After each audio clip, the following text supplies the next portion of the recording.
ये total cash आ गया ना, स्टार्टिंग 3,000 थे और 16,000 13,000 13,857 हमारे पास इस मंथ का एस्टीमेट है कि हमारे पास नेट कैश फ्लो आ जाए। दोनों को ऐड करके क्यूमुलेटिव कैश आ गया।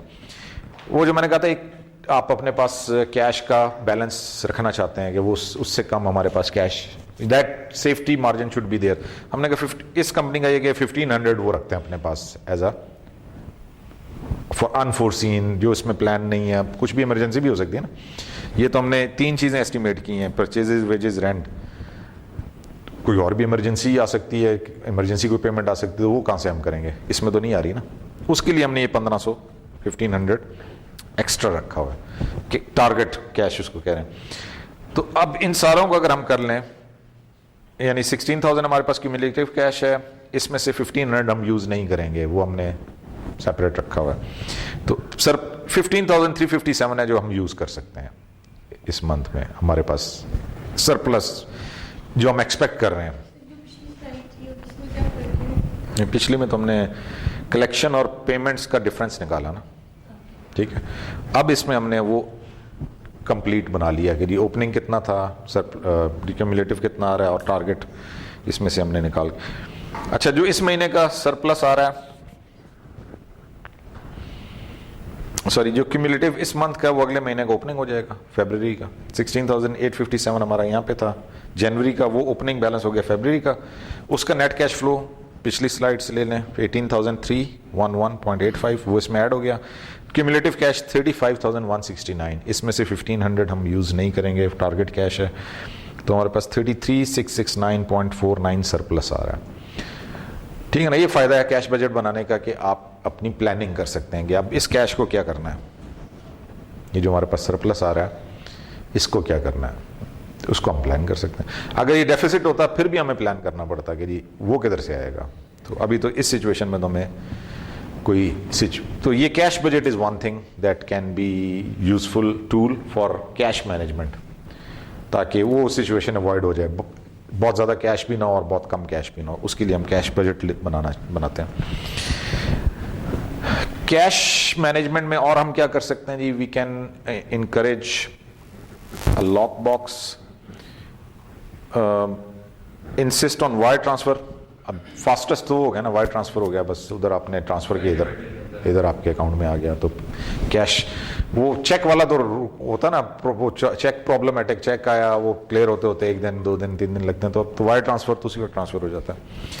सिंक्रोनाइज इनफ्लोज एंड आउटफ्लोज, ऐसे प्लान करें अपनी जो है ना कैश मैनेजमेंट के लिए कि पहले हमारे पास कैश आए फिर हम पेमेंट करें, तो हम इन और आउट को सिंक्रोनाइज कर लें। ये प्रॉब्लम ही ना है ना कि जी बिल आया हुआ है पैसे नहीं है, तो आप पहले अपने आने वालों को लाइन अप करें फिर आप पेमेंट को आगे लाइन अप। ये जो प्रॉपर्टी वाले करते हैं, जो आजकल ये जो वो नहीं चला रहे बड़े कंस्ट्रक्शन के प्रोजेक्ट, वो यही करते हैं ना कि जी सप्लायर तो उनके हैं, सारा कंस्ट्रक्शन का काम चला, लेकिन बिल वो तब करते हैं जब उधर से बुकिंग के पैसे आते हैं, लोग बुक कर। हाँ, तो उन्होंने सही सिंक्रोनाइज किया हुआ ना अपने कि भाई पैसे लोगों के हैं, उससे आगे काम चलाते जा रहे हैं, ठीक है। प्रोजेक्ट भी बनता जा रहा है, बोरो करने की जरूरत नहीं पड़ती। Reduce need for safety stock, अब ये जो हमने कहा था ना 1500 हर सूरत हमने रखना है कि इमरजेंसी के लिए, अनफोर्सीन, उसको भी हम कम कर सकते हैं। कैसे? वी कैन इंक्रीज फोरकास्ट, जितना हमारा फोरकास्ट अच्छा एक्यूरेट होगा फिर हमें ज़रूरत नहीं है, अनफोर्सीन कम हो जाएंगे ना। मार्केटेबल सिक्योरिटीज़ रख लें, वो भी ये काम कर सकते हैं। अगर इमरजेंसी में आ गया तो शेयर्स लिए हुए आपने बेचें और पेमेंट करना है। Negotiate a line of credit, आजकल तो बैंक्स के साथ आप ये लाइन ऑफ क्रेडिट ले सकते हैं, प्री अप्रूव्ड लोन है ना, बैंक से आपने ले लिया लाइन ऑफ क्रेडिट के जी इमरजेंसी पर्पस के लिए, किसी वक्त भी लेट से बैंक ने कहा जी 10 लाख तक आप हमसे, आपका लोन अप्रूव है, किसी वक्त भी आप चेक भेजेंगे हम आपको क्लियर कर देंगे। तो उसका लाइन ऑफ क्रेडिट का फ़ायदा ये होता है कि अगर आप यूज़ नहीं करते हैं कोई चार्जेस नहीं है, यूज़ करेंगे तो फिर वो चार्जेस हैं, यूज़ नहीं करते तो फिर वो आपने वो जो 1500 रखा हुआ था एक्स्ट्रा, वो ज़रूरत नहीं है हमें रखने की ना। भाई कोई आ गया इमरजेंसी में अनफोर्सीन, तो हमारे पास लाइन ऑफ क्रेडिट है ना, इससे हम पेमेंट कर सकते हैं। तो ये हमारे पास कुछ ऑप्शंस हैं फॉर कैश मैनेजमेंट। कैश का टॉपिक ख़त्म हो गया। सो बेसिकली कैश में सिर्फ आपको एक ही इस चीज़ में इस चैप्टर में हमने कवर किया कैश बजट कैसे बनाना है। अब आ जाएं जी अकाउंट रिसीवेबल्स की तरफ। अकाउंट रिसीवेबल्स के अंदर प्रॉब्लम क्या है? बैड डेट्स मेन मसला, और इसलिए लिख के लगाया ना, उधार बड़े शौक से नहीं, कैश नकद बड़े शौक से, अगले शौक से। आप बड़े अच्छे हैं लेकिन उधार अच्छा नहीं है, तो बैड डेट्स है ना प्रॉब्लम उसमें, इसलिए उधार से लोग भागते हैं कि यार ये पैसे लेके, उधार ऐसा जादू है जो लेता है गायब हो जाता है, तो वो बंदा गायब हो जाता है तो फिर पैसे किधर से आने हैं? बैड डेट्स ही होना ना।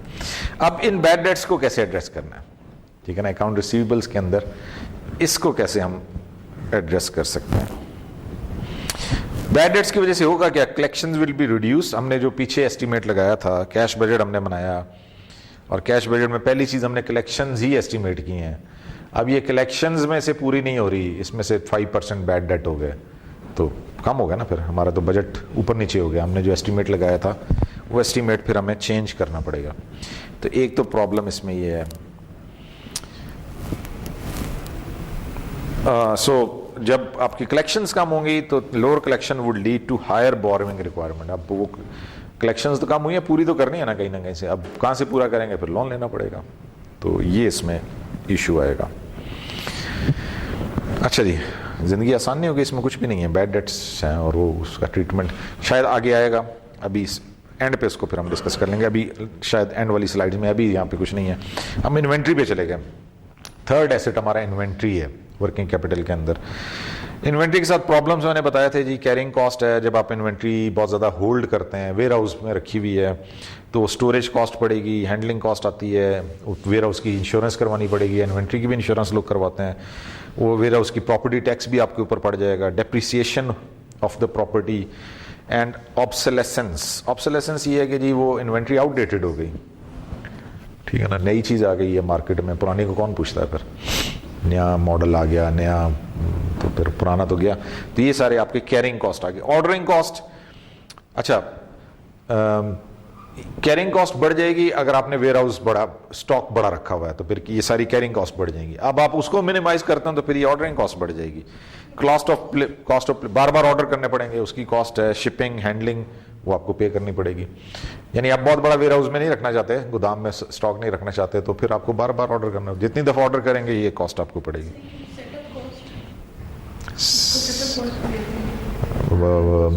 प्रोजेक्ट, ये आप लोग प्रोजेक्ट मैनेजमेंट वाले लोग, हाँ इन्वेंट्री, तो उसमें मुझे नहीं पता, शायद ये भी कोई होगी term. Cost of running short, वही मैंने जैसे कहा कि ऑर्डर आया आपके पास स्टॉक में नहीं पड़ा हुआ, तो कस्टमर तो अगले पास चला गया ना।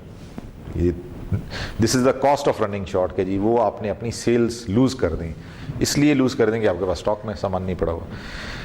सो रिड्यूसिंग इन्वेंट्री लेवल्स, अगर आप इन्वेंट्री कम करते हैं, वेयर हाउस में ज़्यादा नहीं रखते हैं, इट रिड्यूसेस कैरिंग कॉस्ट, ऊपर वाली कैरिंग कॉस्ट कम हो जाएंगी, but it increases ordering cost बढ़ेगी, and may increase the cost of running short. और ये भी प्रॉब्लम आ सकता है कि किसी वक्त आपके पास इन्वेंट्री ना हो, ऑर्डर आया इन्वेंट्री नहीं, आप कहते हैं जी 2-4 दिन वेट कर लें, तो 2-4 दिन कोई भी आजकल वेट नहीं करता है। इवन बैंक में आप चले जाएं, आप बिल पे करना है, वो कहता है जी, लाइन आप देखते हैं 4 बंदे खड़े हैं, आप अगले में चले जाते हैं, यार जान 2 बंदे खड़े हैं, वहाँ खड़े हो जाएंगे 4 वाले में। हर बंदा टाइम सेव करने के चक्कर में होता है। अच्छा जी, अब इन्वेंट्री का प्रॉब्लम क्या है कि जी जो हमने एक सैम्पल कंपनी ली है उसकी इन्वेंट्री की क्या पोजीशन है, whether the company is holding too much inventory. Inventory turnover जो है वो 4.82 is considerably low than the industry average 7 times, जो है ना, दोनों हमने फिगर्स देखे थे। इस कंपनी की जो सैम्पल कंपनी हम देख रहे हैं उसमें inventory turnover is 4.8 and the industry average is 7, which is too less. The firm is carrying a large amount of inventory per dollar of cost. Inventory turnover कम होने का मतलब है इन्वेंट्री पड़ी हुई है आपकी, नहीं जा रही, तो आपको उसकी कॉस्ट बेयर करनी पड़ रही है। By holding excessive inventory, the firm is increasing its cost, which reduces its return on equity. Return on equity क्यों कम होगी? कॉस्ट बढ़ेगी तो प्रॉफिट कम हो जाएगा, प्रॉफिट कम होगा तो रिटर्न ऑन इक्विटी कम हो जाएगा, ठीक है ना, कॉस्ट ज़्यादा होगी तो प्रॉफिट कम हो जाएगा। Moreover, this additional working capital must be financed, so economic value added is also lowered. Financing cost बढ़ेगी तो इकोनॉमिक वैल्यू एडेड भी कम हो जाएगा, ईवीए भी आपका कम हो जाएगा, ठीक है। तो ये प्रॉब्लम है अगर आप ज़्यादा इन्वेंट्री अपने पास रखते हैं, क्योंकि ये ईवीए का फॉर्मूला हमने देखा था, net operating profit after tax minus cost of financing, which is working capital, weighted average cost of capital into total operating capital. Basically difference किसका है? आपका ऑपरेटिंग प्रॉफिट और आपकी कॉस्ट ऑफ फाइनेंसिंग का डिफरेंस है ना, ईवीए। तो अगर आपकी कॉस्ट ऑफ फाइनेंसिंग बढ़ेगी तो ईवीए कम होगा। A reduction in working capital decreases total operating capital, which increases economic value added. अच्छा जी, अब इसी का अगर आप इफेक्ट देखना चाहें, रिटर्न ऑन इक्विटी पे क्या इफेक्ट पड़ता है। रिटर्न ऑन इक्विटी का फॉर्मूला ये डुपॉन्ट इक्वेशन वाला फॉर्मूला है ना, profit margin into total asset turnover into equity multiplier. If working capital and hence total assets can be reduced without seriously affecting the profit margin, this will increase the total asset turnover and consequently return on equity. Working capital कम होगा, cost कम हो जाएगी, cost कम होगी तो return on equity भी बढ़ जाएगी। वो तो हमने डायरेक्ट फॉर्मूले से भी देखा है, इस तरीके से भी उसकी वो सेम दूसरी उसकी इंटरप्रिटेशन है वो। अच्छा, इसका वर्किंग कैपिटल का फ्री कैश फ्लोज के साथ क्या रिलेशनशिप बनता है। फ्री कैश फ्लोज का फॉर्मूला है net operating profit after tax minus net investment in operating capital. If a company reduces its inventory, cash holding or receivable, then its net investment in operating capital will decline. ठीक है, cost कम हो गई ना, inventory कम है, receivables कम है, तो आपकी जो है वो कॉस्ट कम होगी, नेट इन्वेस्टमेंट कम हो जाएगी। नेट इन्वेस्टमेंट कम होगी तो फ्री कैश फ्लोज बढ़ जाएंगे, और फ्री कैश फ्लोज बढ़ेंगे तो उसका पॉजिटिव इफेक्ट आता है आपकी स्टॉक प्राइस के ऊपर। ठीक है, तो ये तीन मेन चीजें ना जो हम अपनी फाइनेंशियल परफॉर्मेंस में देख रहे होते हैं कंपनी की। रिटर्न ऑन इक्विटी क्या है, इकोनॉमिक वैल्यू एडेड क्या है, और फ्री कैश फ्लोज की क्या पोजीशन है। और तीनों में हमने देखा कि तीनों के अंदर इन्वेंट्री जितनी कम हो उतना आपको उसमें वर्किंग कैपिटल जितना कम हो उतना आपकी तीनों चीज़ें बेहतर होंगी। इसलिए this working capital management has a strong relationship with your financial position of the company. अच्छा जी, अब अगर हम ये देखें कि company, if this company scheme reduces its inventory without adversely affecting sales, assumption हमारी ये इन्वेंट्री कम कर ली लेकिन इन्वेंट्री से सेल्स कम नहीं हुई, सेल्स उतनी है, हम अपनी इन्वेंट्री कम कर लेते हैं, तो क्या इफेक्ट आएगा जी आपकी कैश पे। कैश के ऊपर इफेक्ट क्या आएगा, शॉर्ट रन में cash will increase as inventory purchases decline, this will reduce financing और टारगेट कैश बैलेंस। ठीक है, फाइनेंसिंग कम हो जाएगी, कैश आपके पास ज़्यादा हो जाएगा ना, सेल्स बढ़ेंगे। सेल्स तो हमने कहा ना कोई इफेक्ट, हम ये कह रहे हैं नहीं होगा, सेल्स उतनी है, कॉस्ट थी हमारी इन्वेंटरीज की वो कम हो जाएंगी, वो कम हो जाएंगी तो हमारा कैश यानी हमें बोरो कम करने पड़ेंगे, हमारी कैश प्रॉफिट कैश बढ़ जाएगा। लॉन्ग रन में company is likely to take step to reduce its cash holding and increase its economic value added. Cash बढ़ेगा ना, कैश होल्डिंग हमारी बढ़ गई बिकॉज इन्वेंट्री हमने रिड्यूस कर ली है, तो उससे क्या होगा, excess cash can be used to make investment in more productive assets such as plant and equipment, resulting in an increase in operating income, increasing economic value added. Alternatively, अगर हम invest करते हैं तो उससे हमारी जो है ना ऑपरेटिंग इनकम बढ़ेगी और उससे हमारा इकोनॉमिक वैल्यू एडेड बढ़ जाएगा। अगर हम इन्वेस्टमेंट नहीं करते, if we distribute excess cash to the shareholders through higher dividend और repurchasing share, resulting in a lower cost of capital, increasing in its economic value added. दोनों तरीके से आपका इकोनॉमिक वैल्यू एडेड बढ़ेगा। उस additional cash को, जो surplus cash आया इन्वेंट्री कम होने की वजह से, अगर आप उसको इन्वेस्ट करते हैं तब भी फायदा है, इन्वेस्ट नहीं करते तब शेयर होल्डर्स में देते हैं तब भी उससे फायदा है। दोनों तरह से आपकी इकोनॉमिक वैल्यू एडेड बढ़ जाएगी। Accounts payable, do Ski customer, अच्छा नहीं, account receivables, do Ski's customers pay more और less promptly than those of its competitors.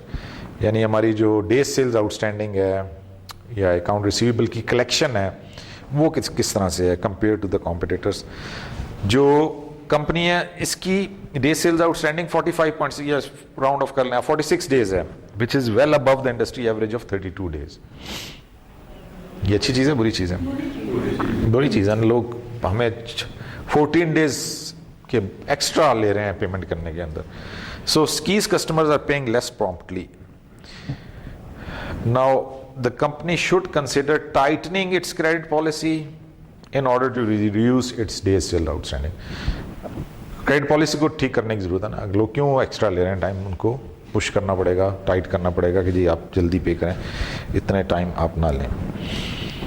Credit policy जो बनाती है कंपनी, वो किन फैक्टर्स को देख के बनाई जाती है, या उसके क्या different elements which are included in the credit policy. Number one, credit period. जब आप किसी को कोई माल सप्लाई करते हैं तो आप उसको बताते हैं कि जी ये हमारी पॉलिसी है, आपने 10 दिन में पेमेंट करनी है, 20 दिन में पेमेंट करनी है। हाउ लॉन्ग टू पे। अच्छा, वो जो खरीदने वाला ना, वो फिर देखता है कि कौन ज़्यादा टाइम देगा, वो उसकी तरफ जाता है। यार ये तो 10 दिन में पैसे मांग लेते हैं, दूसरी कंपनी महीना देती है, वो जाहिर है उसको फ़ायदा ना, वो महीने वाले की तरफ जाएगा। So shorter period reduces days sales outstanding and average account receivable, but it may discourage sales. ठीक है, फ़ायदा भी है, नुकसान भी है। कम दिन देने का फ़ायदा है कि आपको डे सेल्स आउटस्टैंडिंग कम हो जाएंगे, जल्दी पैसे रिकवर हो जाएंगे, लेकिन नुकसान ये है कि कुछ आपके कस्टमर्स स्विच भी कर सकते हैं, उन दूसरी कम सप्लायर की तरफ जा सकते हैं, कॉम्पिटिटर की तरफ जा सकते हैं जो ज़्यादा दिन आपको पेमेंट के लिए देता है।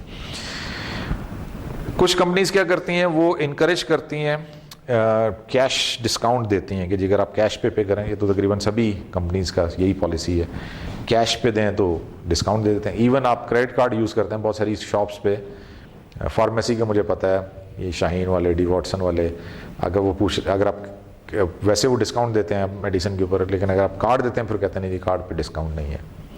कैश पे डिस्काउंट है, कार्ड पे डिस्काउंट नहीं है। तो वही बात आ गई कि कैश पे पेमेंट करेंगे तो हो सकता है कंपनी आपको इनकरेज करती हैं कंपनीज। पहले तो उसके भी पैसे कार्ड की पेमेंट के भी हाँ। चार्जेस पड़ते थे। हाँ। अभी सर नहीं पता कि कहाँ कहीं पे है। नहीं, आप कई ज़्यादातर नहीं लेते। अब कॉमन हो गया ना, पहले कॉमन नहीं था इतना, तो वो लोग इसको उस पे भी चार्ज कर लेते थे कि जी। कैश एंड कैरेज वगैरह पे देने पड़ते थे। अच्छा जी, cash discount attract new customers and reduces days sales outstanding. कुछ कस्टमर्स आप प्रेफर करते हैं, चलो यार डिस्काउंट मिल जाएगा, और जाहिर है फिर वो आपके अकाउंट रिसीवेबल कम हो जाएंगे। क्रेडिट स्टैंडर्ड्स,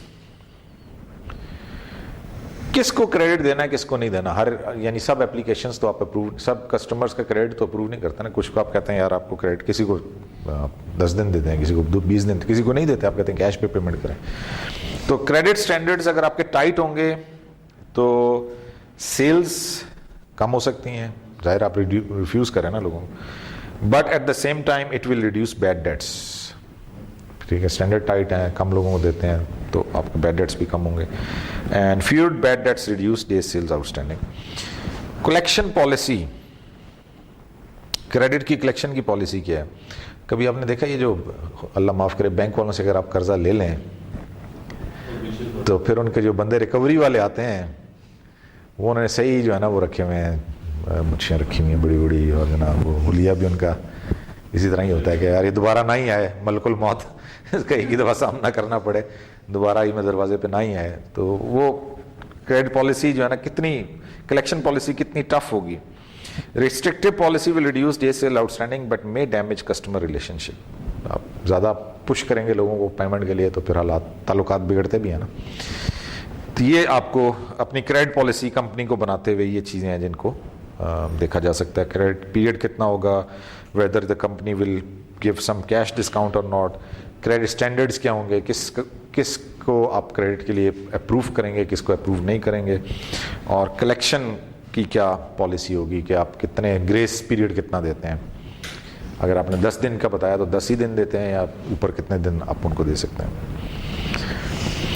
अच्छा, आमतौर से जब आप बड़ी जो कंपनीज हैं जो बड़े लेवल पे काम करते हैं, होल सेलर्स हैं, तो वो क्या करते हैं, वो कंपनी जिससे उन्होंने क्रेडिट पे माल उठाना होता है, क्योंकि वो लाखों में होगा, फिर बड़ी अमाउंट होगी, तो वो फिर जिसने वो क्रेडिट पे सामान देना, वो कहते हैं जी हमें आप एक क्रेडिट रिपोर्ट बना के दें अपनी, जस्ट लाइक एन एप्लीकेशन, कि आप अपनी क्रेडिट की एक एप्लीकेशन लेकर आएँ। वो एप्लीकेशन में क्या क्या चीज़ें शामिल होंगी जो आप क्रेडिट के लिए अप्लाई करेंगे? A summary balance sheet and income statement, a number of की रेशियोज विद ट्रेंड इन्फॉर्मेशन, क्योंकि वो अपनी जो ना जो क्रेडिटर है वो अपनी सिक्योरिटी, अपना रिस्क कम कर रहा है, रिस्क को रिड्यूस करना चाहता है।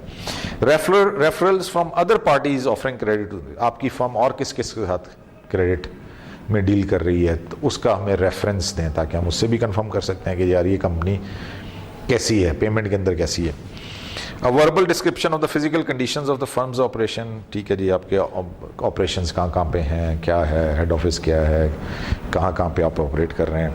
A verbal description of the background of the firm, owners including any bankruptcies, lawsuits, divorce settlement problems and the like. Pakistan के केस में तो खैर ऐसी कोई कहानी नहीं पाई जाती, लेकिन अब अमेरिका, यूरोप के अंदर वो ये सारी इंफॉर्मेशन भी उसकी पार्ट, हाँ, वो चीज़ें डॉक्यूमेंटेड भी है ना वहाँ पे, हर चीज़ का डॉक्यूमेंट्री एविडेंस मिल जाए. आप छुपाएंगे वो कहीं और से पता चल जाएगा.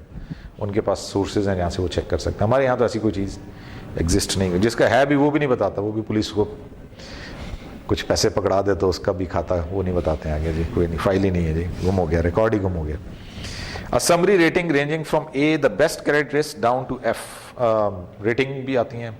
अभी उस दिन मैं देख रहा था हमारे बैंक्स की उन्होंने रेटिंग्स दी हुई थी अखबार के अंदर, तो वो रेटिंग्स ए से स्टार्ट होती हैं और एफ तक जाती हैं. और क्रेडिट रेटिंग कितनी सिक्योर है, बिजनेस कितना सिक्योर्ड है, तो उसको भी वो देख लेते हैं कि जी किसके साथ बिजनेस करना है, किसके साथ नहीं करना. अच्छा जी, डज की face any risk if it restricts it's credit policy. यानी अगर अपनी क्रेडिट पॉलिसी को टाइट करते हैं तो what are the risks involved. Sales कम हो जाएंगी. रिस्ट्रिक्टिव क्रेडिट पॉलिसी में discourage sales. Some customers may choose to go elsewhere if they are pressured to pay their bill sooner. So we must balance the benefit of fewer bad debts with the cost of possible lost sales. ठीक है ना, वो आपको एक भी दरमियानी रास्ता इख्तियार करना है कि बैड डेट्स भी कम हो जाएं, कस्टमर भी ना टूटें आपके. अब इसकी डे सेल्स आउटस्टैंडिंग को अगर वही जैसे हमने इन्वेंट्री को देखा था कि इन्वेंट्री वो अगर कम कर लेते हैं विदाउट एडवर्सली अफेक्टिंग सेल्स, तो उसका क्या इफेक्ट आता है कंपनी की फाइनेंशियल. अब यहाँ पे हम कहते हैं जी अगर डे सेल्स आउटस्टैंडिंग अगर कंपनी रिड्यूस कर लेती है विदाउट अफेक्टिंग सेल्स, सेल्स पे इफेक्ट नहीं आ रहा, ये 46 डेज से कम करने में कंपनी कामयाब हो जाती है, सेल्स उतनी रहती हैं, तो how would this affect its cash position. वही बात है शॉर्ट रन में, if the customer pay sooner this increase cash holding, cash बढ़ जाएगी आपकी. दिस विल रिड्यूस फाइनेंसिंग और target cash needed. Long run में over time the company would hopefully invest the cash in more productive assets और pay it out to shareholders. Both of these action would increase economic value added. ठीक है, वो हमने पहले भी देख लिया था. अच्छा, अकाउंट रिसीवेबल्स को हमने बीच में छोड़ दिया था, वो यहाँ पे डिस्कस कर लेते हैं कि अकाउंट रिसीवेबल्स का क्या अकाउंटिंग ट्रीटमेंट है या अकाउंट रिसीवेबल्स को किस तरह से हम एडजस्ट करते हैं. दो तरीके हैं. बैड डेट्स को किस तरह से हम एड्रेस करते हैं, दो तरीके हैं. एक तरीका मैं कहता हूँ पाकिस्तानी का तरीका है जिसको हम कहते हैं जी राइट ऑफ कर लें. बस नहीं है, जब होगा पता चल जाएगा. यानी अब एक बंदा इनकारी हो जाए या उसका बिजनेस ही नहीं है, क्लोज कर गया है, बस पता लग गया, अब आप उसको राइट ऑफ कर दें. राइट ऑफ का तरीका ये होगा,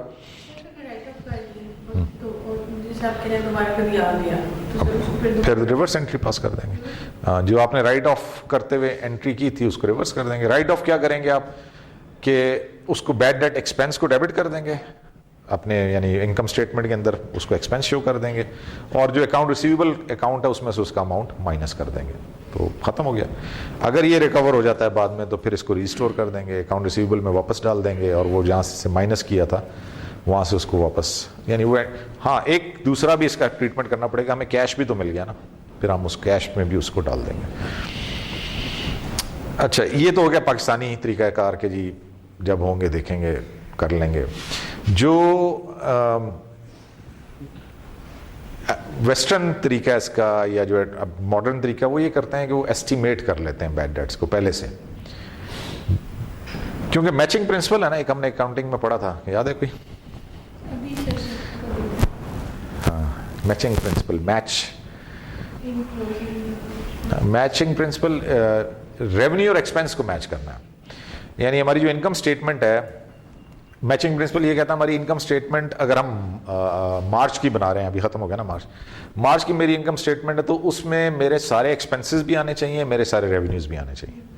ये नहीं कि मैंने कुछ एक्सपेंस डाल दिए, कुछ छोड़ दिए, कुछ रेवेन्यूज जो है वो डाल दिए, छोड़ेंगे तो नहीं, उसमें हो सकता है कुछ एक्स्ट्रा डाल दें ज़्यादा अच्छा बनाने की, तो ये मैचिंग प्रिंसिपल नहीं है. मार्च के रेवेन्यूज मार्च में आने चाहिए, अप्रैल के रेवेन्यूज अप्रैल में आने चाहिए, अप्रैल वाले मैं मार्च में नहीं डालूंगा. इसी तरह एक्सपेंसेस का है, कि मेरे अगर मार्च के एक्सपेंसेस हैं तो मार्च में आने चाहिए, अप्रैल वाले मार्च। अब ये बैड डेट्स जो हैं वो ये कहता है, ये जो मैचिंग प्रिंसिपल वो ये कहता है कि बैड डेट्स आपकी सेल्स हुई हैं in the month of January, credit sales आपने रिकॉर्ड कर ली अपनी इनकम स्टेटमेंट में कि जी 10,000 रुपये की हमने कंपनी XYZ को क्रेडिट पे सेल कर दी, वहाँ पे आपने रेवेन्यू जनवरी में लिखा है। मार्च में जाके पता चलता है वो कंपनी ख़त्म हो गई, बैड डेट्स हो गई, जो आपके रिसीवेबल्स थे अब नहीं है, तो बैड डेट्स की एंट्री मार्च में बन रही है। ओके, तो कहते हैं ये तो मैचिंग प्रिंसिपल की वायलेशन है। ये जो एक्सपेंस है ये मार्च का तो नहीं, ये तो जनवरी का एक्सपेंस है, आपने मार्च में डाल दिया है। तो इसलिए वो कहते हैं कि जी अगर बैड डेट्स जिस महीने में हमारे क्रेडिट सेल्स हैं उसी महीने में उसको एडजस्ट करना चाहिए। तो उसके लिए फिर क्या तरीकाकार है कि वो एस्टिमेट कर लेते हैं, बैड डेट्स का एक एस्टिमेट लगा लेते हैं। दो तरीके हैं एस्टिमेट लगाने के, ये तो डायरेक्ट मेथड है, ये दूसरा मेथड है, लेकिन इसकी एस्टिमेशन के मैं मेथड आपको, हाँ हाँ वही बता रहा हूँ ना, दो तरीके हैं उसके। एक परसेंटेज वाला मेथड है कि आप ये देख लें, पिछला अपना रिकॉर्ड उठा के देख लें ना, एवरेज देख लें, पूरे साल का देख लें कि पूरे साल में क्रेडिट सेल्स हुई लेट्स से 1 मिलियन की, और उसमें हमारे 3% बैड डेट्स हुए, तो फिर हमें पता लग गया कि यार 3%, हम safely we can say 3% can be the bad debts. तो फिर हम अगली जो सेल्स, हर महीने की सेल्स में 3% साइड पे कर दें, ये बैड डेट्स हो सकते हैं क्रेडिट सेल्स में, कैश में नहीं। बैड डेट्स तो कैश में नहीं होता ना, बैड डेट्स तो क्रेडिट सेल्स में होते हैं। तो जो हमारी टोटल क्रेडिट सेल्स हैं उस मंथ की, उसमें से 3% हम निकाल दें, ये परसेंटेज हो गया। दूसरा इसका तरीका ये है कि हम एजिंग कर लें, अकाउंट रिसीवेबल्स की एजिंग कर लें। वो इस तरह से होती है एजिंग कि टोटल हमारे अकाउंट रिसीवेबल्स हैं, जैसे इस केस में 67,000, ये हमारे टोटल अकाउंट रिसीवेबल्स हैं। इसको हमने डिवाइड कर लिया into different age groups. Age groups मतलब कितने पुराने हो गए हैं। करंट का मतलब है ये अभी ड्यू ही नहीं हुए, हम 30 डेज का लेट से क्रेडिट दे रहे हैं ना, तो 30 डेज अभी नहीं हुए तो वो करंट है। 45,000 के हमारे ऐसे रिसीवेबल्स हैं जो अभी करंट हैं, अभी वो ड्यू नहीं हुए हैं। 30 डेज से ऊपर, 30 से लेके 60 डेज हो गए हैं, पुराने हो गए हमारे रिसीवेबल, कलेक्शन नहीं हुई, वो हमारे 15,000 है। 31 से 60 डेज हो चुके हैं, यानी 2 महीने से 3 महीने के दरमियान हो गए हैं, 5,000 के ऐसे अकाउंट रिसीवेबल हैं जो हमें कलेक्ट नहीं हुए। और ओवर 90 डेज यानी ओवर 60 डेज, 2 महीने से ऊपर हो गए हैं, 2,000 के ऐसे अकाउंट रिसीवेबल्स हैं जो जिनको 2 महीने से भी ऊपर हो गए हैं, लोगों ने पेमेंट नहीं की है। तो यहाँ पे फिर हम एस्टिमेट लगाते हैं बैड डेट का, again based on our previous जो हमारे पास डाटा है। जनरली जो आपके करंट है उनमें तो चांसेस कम होते हैं बैड डेट्स के ना, वो तो अभी ड्यू ही नहीं हुए हैं, तो उसमें हमने कहा चलो जी 1% एस्टिमेट लगाया। पिछले हमारे जो हमारे पास फिगर्स हैं डाटा, उसकी बेसिस पे हमने एस्टिमेट किया। जो 1 to 30 डेज है उनमें 3% तक बैड डेट्स होने के चांसेस हैं, जो 31 से 60 डेज हैं उसमें 5% चांसेस हैं बैड डेट, और जो 60 डेज से ऊपर हो गए उसमें 10% चांसेस हैं कि वो 10% of the total receivables can be bad debt. ये हमने कौन से estimate पीछे प्रीवियस हमारा जो तो हमने पूरे साल की एवरेज देखी। हाँ, इसमें भी वही है ना कि हमें, यानी हमने ये देखा कि जो जनरली जो 60 डेज से ऊपर होते हैं, वो भी हमने ये किया कि फिर पूरे साल की हमने मंथली भी निकाल ली। हाँ, उस यानी पीरियड वाइज भी निकाल ली और ओवरऑल भी निकाल ली। सिंपल मेथड ओवरऑल वाला था कि ओवरऑल हमने देख लिया कितना होता है। ये जरा और उसके रियलिस्टिक कह लें आप, एक्यूरेसी की तरफ ज़्यादा जा रहा है कि बजाय ओवरऑल लगाने के इस पीरियड की बेस पे लगाएं, कौन सा करंट है, कौन सा 1 to 3 डेज है, उसकी बेसिस पे हमने एस्टिमेट कर लिया कि जी हमारे 1350 तक बैड डेट्स हो सकते हैं। सर इसकी भी कोई चांसेस नहीं होंगे ना कि ऐसा ना होगा तो अगले महीने में एडजस्ट हो जाएगा। अगर मंथली हम हर मंथ का एस्टिमेट चल रहा है ना, ये लेट से मार्च का हमारा ये है, अब जनवरी का हमारा ये, फरवरी में हो सकता है कोई बैड डेट नहीं हुआ तो ये हमारा बैलेंस चल रहा है, इसी को लेके आगे चले जाएंगे। अगर कुछ इसमें से बैड डेट्स हुए हैं वो माइनस हो जाएंगे और फिर हम नया एस्टिमेट उसमें ऐड कर लेंगे, तो हर मंथ अपडेट होता रहेगा, लेकिन ये हर महीने के बेसिस पे चलता रहेगा। अब तो ये कोई मसला नहीं है ना, अब तो कंप्यूटर सिस्टम्स आ गए ना, सॉफ्टवेयर आ गए, सॉफ्टवेयर तो एक क्लिक पे आपको ये कैलकुलेट करके देता है। ठीक है, तो ये दो तरीके हैं जिसको हम कहते हैं जी अलाउंस मेथड, यानी बैड डेट को हैंडल करने का। एक डायरेक्ट मेथड था, वो तो कोई एस्टिमेट नहीं लगाते, कुछ नहीं, जब बैड डेट्स हुए कंफर्म हो गए आपने उसको राइट ऑफ कर दिया। एक ये मेथड है जिसमें हमने पहले से ये पैसा सेट असाइड कर दिया है, बैड डेट्स होंगे इधर से पे कर देंगे, ये हमारे पास अलाउंस पड़ा हुआ है। तो bad debts will be adjusted against this amount. हाँ, अब ये पॉसिबिलिटी है कि इससे कम हो तो कोई मसला नहीं, इससे कम होंगे तो फिर अगले महीने में हमारा जो अलाउंस बनेगा उसमें ये एडजस्ट हो जाएगा ना, जो उसका बैलेंस है उसमें हम एडजस्ट उसमें डाल देंगे। इससे ज़्यादा हो गए तो फिर क्या करेंगे, फिर अगले महीने में जो हम क्रिएट करेंगे उसमें ऐड हो जाएगा। मंथ टू मंथ एडजस्टमेंट चलती रहेगी इसकी। बस जी, ये सारा हमारा खाता